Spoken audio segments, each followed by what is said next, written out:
Joined by Dan Weber, I'm Johnie Freatman, bringing you instant analysis here from Howard Jones Field.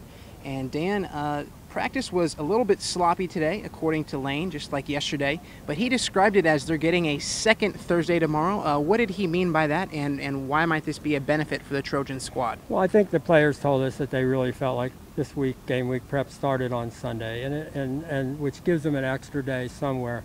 They went in shorts and helmets today. Thought they went really hard. They went fast. That was different from yesterday. Yesterday they were a little sluggish in the first time, meeting at 6 o'clock and going out on the field at 8. I thought they went really hard. What Lane would like to see on a Thursday is that they have no repeated plays, that they have no screw-ups on substitution, that they just get everything quick and right. And they didn't do that today. But he said, that's why you got an extra day. That's a good deal. We got 72 hours to clean it up and get it right. And I think so. You probably don't want them to finish the product and ready to go today, 3 days, before kickoff.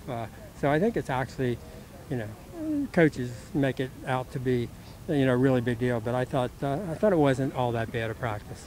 There was a lot of talk after practice about how familiar Lane Kiffin is with Norm Chow, the head coach of Hawaii. Do you see either team having an advantage from that? Lane said maybe we will if Norm is calling the plays. He hired an offensive coordinator, and this is Norm's first time as a head coach. So does he let the offensive coordinator call the plays, or does he call them?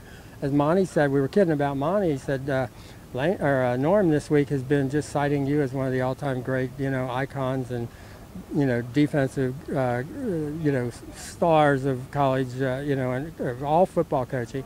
And Norm said, Monty said, well, that means Norm hasn't seen our film from 2 years ago when we played Hawaii, because we didn't do anything right on defense in that game. And he said, that's the problem with opening games. He said, we really don't know what they're going to do. He said, we just want to make sure they don't line up with 12 players. He said, because we're going to have rules, and we're going to line up according to rules based on what they're doing and what they're lining up. But he said, we absolutely flat out don't think we know what they're going to do, and they're not telling us. And he said, I don't blame them. I wouldn't tell us either.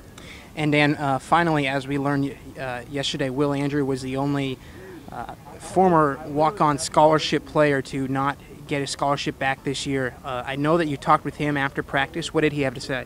He's really handling it unbelievably well. He said he can graduate this spring, but he said, I'd really like to come back for a fifth year. He would, as a redshirt, would have an eligibility. He said, I know they really, we need linebacker depth. He said, I want to do anything I can. I'm going to go out there, work hard. I'm on special teams. So he said, I'm going to work as hard as I possibly can, be available for whatever they need me. He said, it really is that Trojan thing. He said, I'm just going to keep fighting on.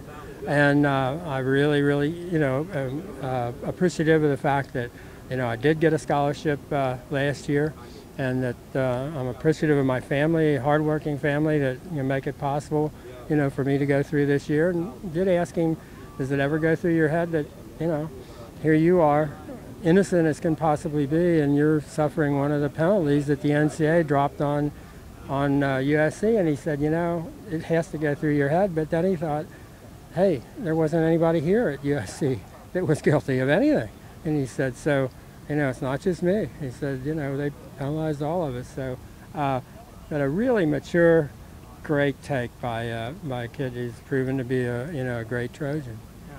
Well, Dan, thank you very much. For Dan Weber, I'm Johnie Freatman. This has been Instant Analysis. We're only 3 days away from game day, so log on to uscfootball.com for more.